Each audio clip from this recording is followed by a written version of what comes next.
one of the things I was most keen to ask you about is your sense of where you fit into the perennial English social stratification and what's happened to it. And one of the things that's happened to it is people like you. I think people in the arts and the media have played a large part in revolutionizing the whole business. There's been a realignment of prestige, in other words. Well, I think of myself as socially and geographically rootless.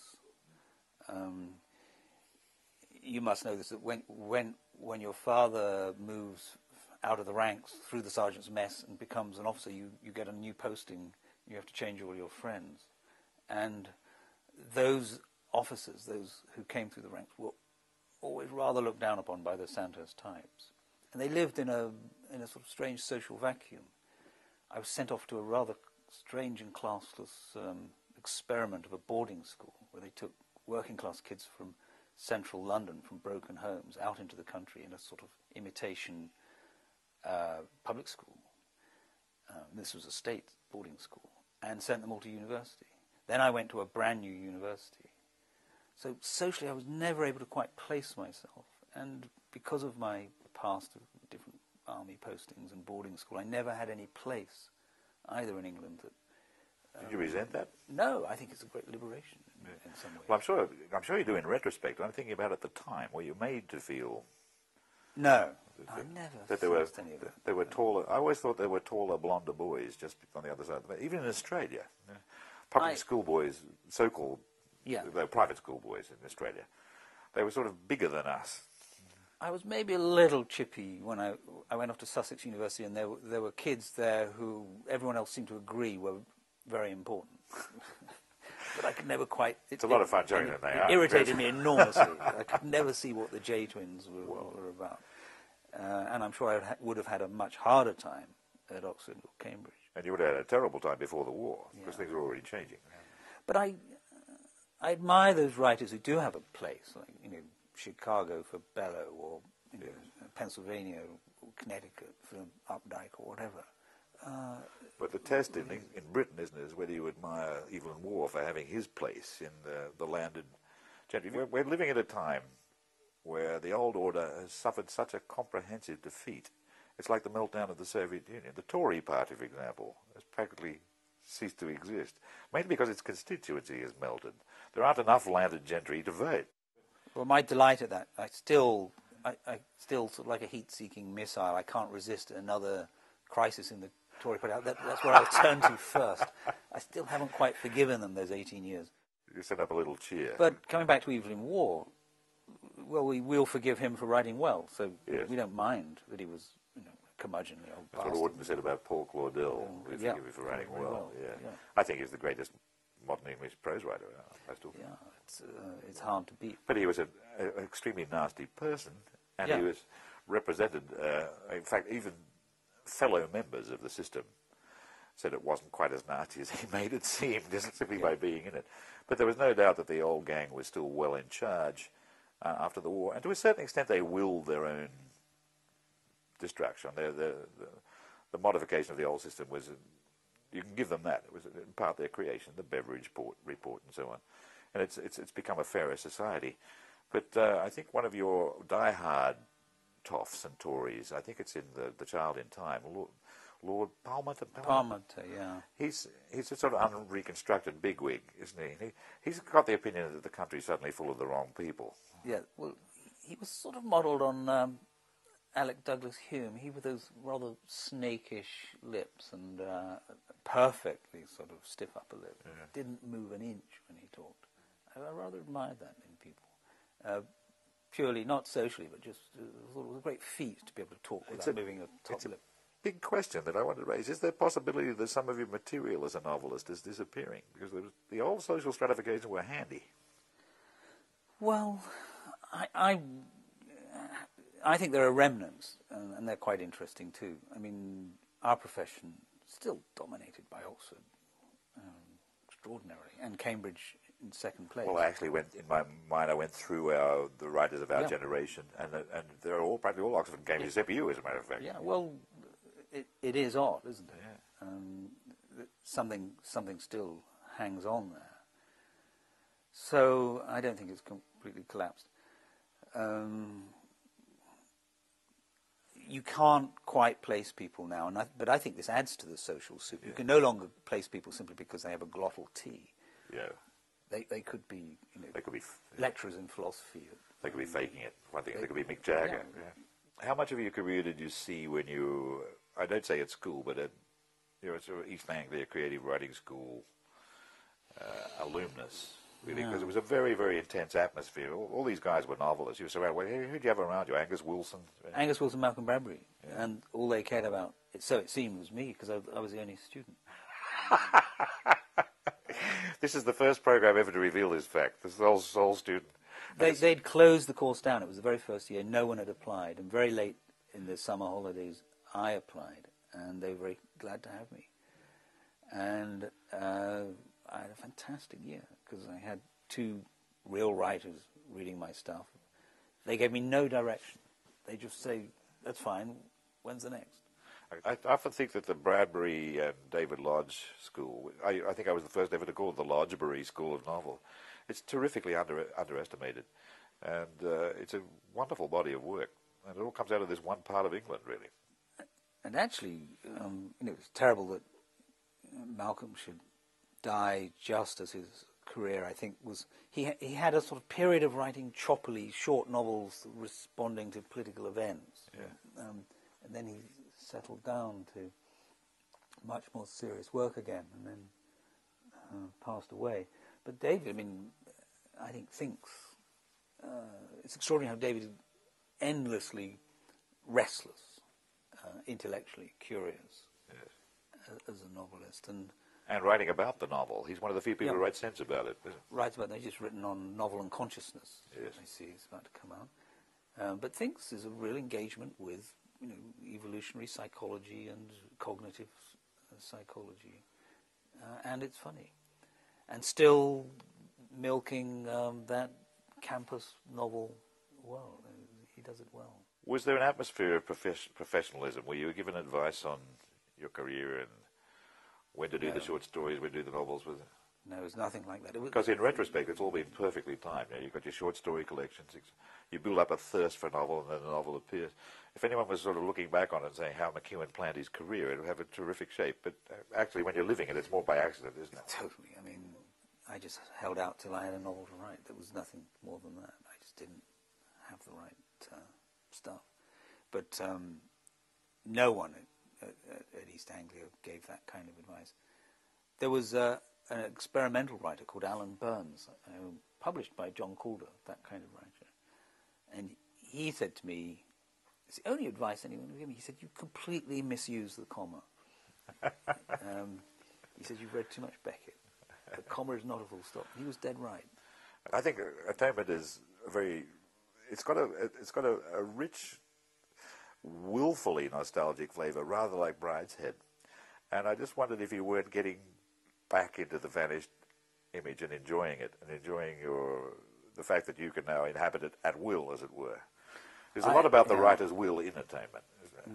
But I could write myself into that world, but at the same time, I had to give that world something of my own rootlessness. The family who have that house, the house is plug ugly because it burnt down. The Adam house burnt down long ago. The family only goes back 2 or 3 generations before it disappears into sort of bog labourers who can't even be traced. They're not Midford-style toffs. No, they're not real toffs. And I think partly that was, I just didn't want to research all that stuff. I didn't want to know about it. Well, see, the great advantage of someone like Pole is they didn't have to. No, quite. So you Pole once told me that he wasn't really a snob, and it was only an accident that the Brett and the Almanac to go through on the shelves, and he'd be just as interested in a multi-volume work called Burke's Workers, which I thought was a good joke, but it wasn't true. These guys were saturated with that stuff. And if you try and mug it up, you do nothing but make mistakes anyway, because it consists. The whole virtue of it is all these little particles have to be correct. It's not worth it. You have to work with what you've got. Yeah. So if you've got that background, we'll again just judge you whether you write well or not. Yeah. Let's take another example. David Hare, a writer of your generation. I think of you as a generation younger than my generation because I'm older, but born those crucial few years after the war. And your interpretation of the war fascinates me. You did a TV play about Bletchley Park. It was The The Imitation Game. Yeah. Well remembered. Well, I reviewed it. I was a TV critic, and I think I'm quoted on the jacket as having called it a distinguished play, which is indeed it was. Yeah, I remember you said she ended up behind bars, but she was behind bars all the time. Did I say that? Yeah. Yeah, what a talent I had in those days. It became a sort of little catchphrase. It faded now, but Martin, we talk about when people were sort of heavily constrained, so she would say, ended up behind bars. She was behind bars all the time. Gosh, and I said it. Yeah. Anyway, I got literally, a word I rarely use, literally hundreds of letters from women who had been in Bletchley Park saying, we enjoyed the play too, but it wasn't like that because we never felt that we were being looked down on by the men and so on. And they were quite vehement about it. They said they understood the need to know principle, blah, blah, blah. But the principal thing they said is that we, in no way were we meant to feel that we were being pushed and marginalised because we were women. Now, were they right? Or were you right? Or was it possible for you both to be right? Maybe they just didn't see their true situation. Well, I interviewed a handful of those ladies.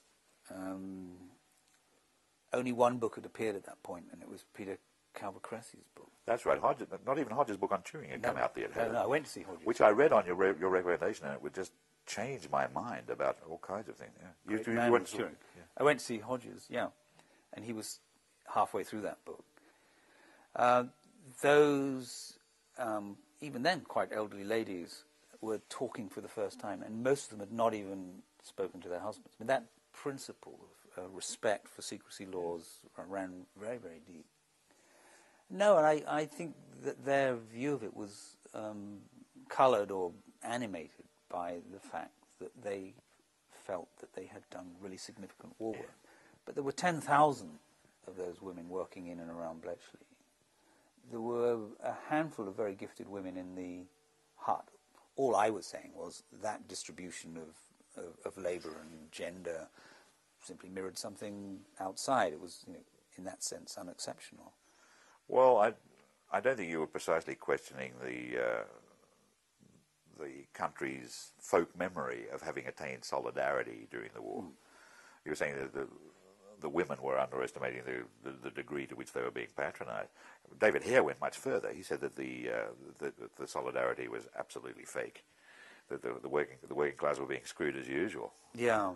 Well, we were all, I have to say, at that point, terribly taken with Angus Calder's book, People's War, which in many ways is a brilliant but politically loaded social history of the home front. Still a marvellous book. I mean, I dipped back into it writing Atonement and was surprised by how much I'd forgotten, but what an estimable book it was. But it rather coloured, I think, our generation's view that there was something maybe deliciously transgressive in having another look at the war, not as a moment of heroic solidarity, which that was there too, but to look at all the things that were wrong about it. It was the key line of Beyond the Fringe, wasn't it? We need a futile gesture at this stage. That was the beginning of the subversion. It was a very useful subversion. Yeah.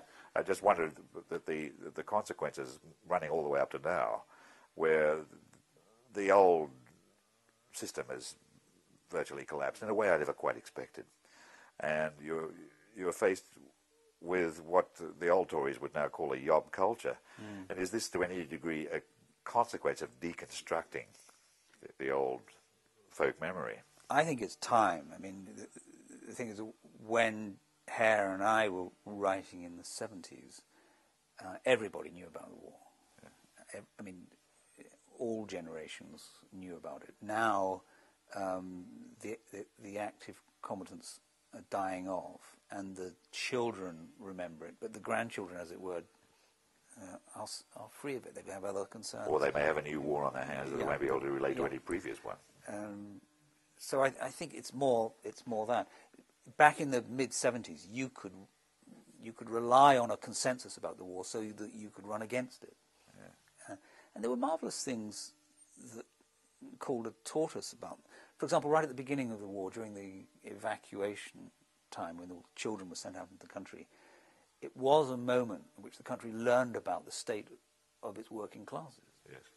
That they, loads of these kids never had eaten with a knife and fork, didn't know what a cow was. I remember what Evelyn Waugh wrote about it in one of his novels. the worst thing that could happen to you. Yeah. A bunch of these kids would turn up and wreck your house. Yeah.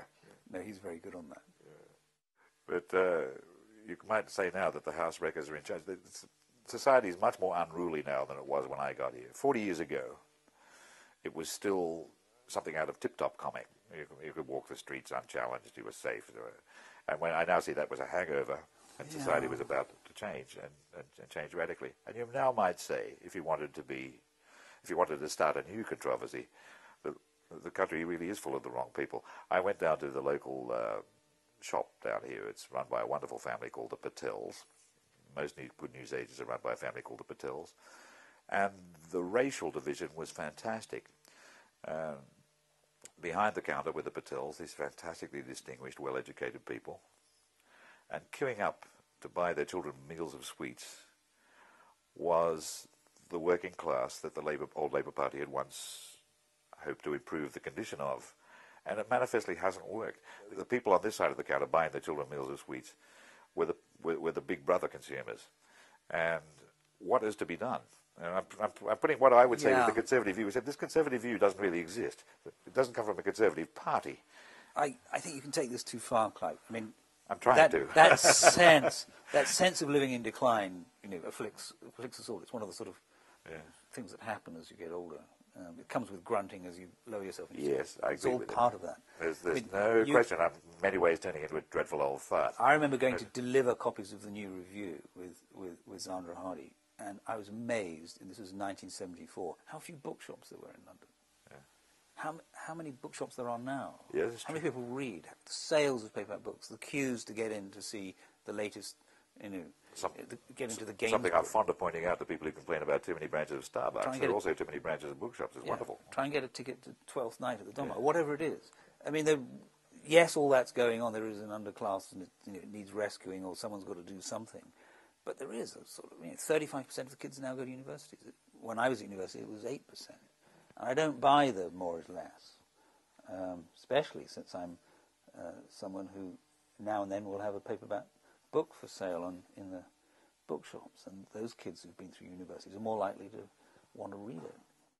Well, despite my would-be searing image of the newsagents, I think that the underclass, if that was the word anyone wants to use, not only can be reached, but was being reached by the broadcasting system. This is the penalty of the old system crumbling, is that many representatives of the old system, they used to be called the great and good, when they were in charge of the broadcasting apparatus, were wedded to the notion that during the evening's programming, something entertaining should be followed by something harder, and everybody's level should be raised, blah, blah, blah. And it was dismantled, not so much by the radical left, but by the radical right. Rupert Murdoch gave his historic McTaggart lecture when he said, who are these people to decide what people shall see? And that was the beginning of the broadcasting system becoming what it is now, which is thoroughly atomized. But if you heard an old tape of Workers' Playtime or whatever it was, went down in the mid-50s of what Reith decided, and ran it against an episode of EastEnders. Yes. Which I think people generally do watch. I want to call you on that one. Do you really watch it? No, of course not. Yeah. Well, in fact, I withdraw that, of course. I don't watch much telly, but you would presume. I'm told, I'm reliably informed that it's actually not bad. Actually, and lots of people watch it. Maybe the so-called yob culture isn't as bad as old curmudgeons like me tend to think. After all, its values aren't that bad.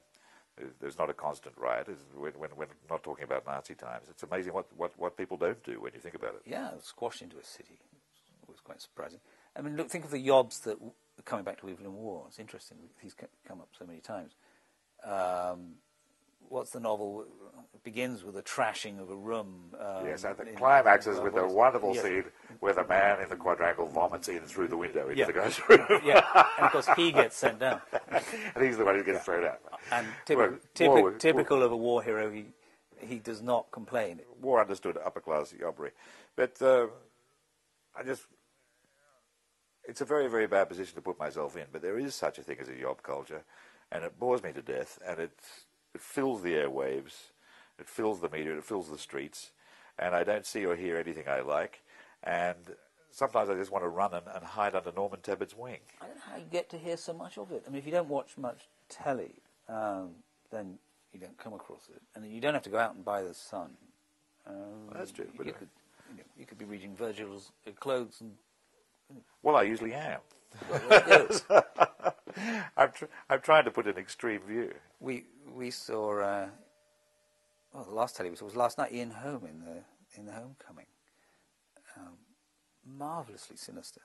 And I rethought, for the first time in quite a while, actually it's great having a telly and watching it. It's very, very entertaining. I just think you have to be aware of feeling that you live at the end of civilization's rope. I don't really. I am turning into an old curmudgeon, or indeed the word old fart is appropriate. But the only thing I find, after 40 years, I think behavior in the street is far less aesthetically pleasing than it was. But there is one real difference, is the crime rate has gone up. Petty crime rate has gone up. Yeah. I guess the drug consumption rate's gone up. I mean, talking hard drugs here, and it seems there's been a useful connection made. At least it suggests one way forward about the crime rate. If people are robbing houses and mugging people in the street to feed their habits, then clearly, at least there's some way forward. Yeah. You could start addressing that. And anyway, there was always upper-class drug taking, which brings us back to you, because in 1973, didn't you hit the hippie trail? Was that a psychedelic trip? No, not at all. 1972 it was. Yeah, I bought a bus, a Volkswagen bus in Amsterdam with 2 American friends, and we drove to Munich and Istanbul. You realise how open and free the world was then, right across Turkey and Afghanistan. No, Iran first. Yeah. Long time in Iran. Yeah. Was this a psychedelic trip? I always got the impression that it might have been. Not psychedelic. There was a bit of psychedelia along the way, but it was mostly, bog standard hashish. And after several months on the road, I longed for a cloudy sky and a little room in a sort of provincial town in which I could sort of order my thoughts. I felt I would not think straight until I got out from under the sun. Get into the northern or the western hemisphere again, and that's what I did. I sort of cut out of the trip after 6 months, and was so pleased to rent a little apartment in Norwich and get a rather bare room and a stack of empty pages and start writing again. Back to McEwan land. I think it's an extension. It's a sign of the extent to which I become acclimatized after 40 years that I actually miss the. After 2 weeks in Australia, I start longing for the rain. Yeah, it helps you think. How do you stay indoors when it's too beautiful? I had something brilliant I was going to say then, and I totally forgot it. Well, we'll believe you. Yeah, give me half a minute off, because it's too good to miss. There's a great passage by William James on not being able to remember something, and the quality of it. You know what it isn't. All the things that suggest itself, you know exactly. So its shape is... I'll send it to you if you give me your email, because it is the perfect knowing passage on forgetting. You think that's going to make you remember? Thank you. So you're content to be here writing in McEwan land, but what about the lure of Hollywood? Has the Hollywood swimming pool ever attracted? I know you've been in the movies. You've written movies. They were nice, rainy British movies, but there was... No, I've done some Hollywood movies, one of which got made. Macaulay Culkin movie. I gave up. I went into I'm still in it, a kind of sulk. I've got 2 scripts unmade, and I thought that's too many for me. A whole bunch of writers that have known each other for years. I think there are only 2 perfectly honest men about their careers. It's you and Jay Reid. And you once said, you came in, I think it was the Groucho, and said, I've just been fired by Bertolucci. Yeah. See, nobody else I knew would have said that. They would have said, Bertolucci and I have had a disagreement, or that mad Italian. Yeah, plus which he fired me in the Ritz over a bottle of champagne. And I said, well, why? He said, well, I decided to go to China. He said, and in fact, he went on to make The Last Emperor. And I went on to Last Emperor? Were you writing that? Or? No, I was writing a Moravia novel but turning it into it was a comedy about fascism. And it was a bit like a sort of Lubitsch film. Some of your stuff is so filmic anyway. What's the one about the tunnel under Berlin? Oh, The Innocent. No, that was a terrible film. We made that. You probably haven't. But the novel, I've never seen the movie, but the novel was... You probably haven't heard of the movie. And yet, Tony Hopkins, Isabella Rossellini, Campbell Scott, he's in John a tunnel. Schlesinger. He's in a tunnel and he finds Isabella Yep. Rossellini. I haven't seen it. What went wrong? It was a terrible movie. I wrote it. John Schlesinger directed it very irritably.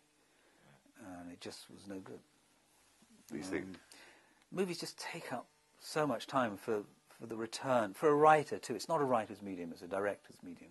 Yeah. You're a hired hand, you can be sacked at any minute. Who did The Ploughman's Lunch? Was that Richard Eyre? Yeah. Yeah. Now, that was my first, and... That must have spoiled you, because Richard's so sensitive. Huh? Everything that we said we'd do, we did. Yeah. I showed Richard a couple of pages of a synopsis. He said, yeah, that's the kind of film I'd like to make. 4 months later, we were shooting it. 40 days after that, we were editing it. Then it was in the... Little did you know at the time, it's never like that. Yeah. I thought, this is I will write a novel every 2 or 3 years, and in between I'll write a movie. So the next thing was Bertolucci. And from then on it went downhill. I had one good little moment, again, with a movie no one ever saw, but with Mike Newell. And it was a Timothy Moe novel called Sour Sweet, which I think is a fabulous novel. All Chinese cast. And even when a movie like that gets made, it had marvellous reviews, but 10 days in the cinema and it was gone. Whereas a novel is there, yeah. and there, and there, and there. You get to decide the weather and the characters. Nothing is mediating it. And it's a thing, and people keep it. I've got a stack of books for you to sign, and you can't do that with a movie. Sign the movie? No, you can't. You turn up to the premiere. No, there's not enough satisfaction for a writer in movies, unless you direct yourself. I remember our dear departed and irascible friend, Kingsley Amos, saying, always have a new one on the go, and then they can't hurt you through the one you've got. Yeah. You've got one on the go? Just about, yeah. But always having a new one on the go, I think that you run risks there, that you're just going to repeat the old one. You've got to let it go. Well, next time you're here, I'm going to pump you about it anyway. But thank you very much, Ian McEwan. Thank you, Clive, for having me.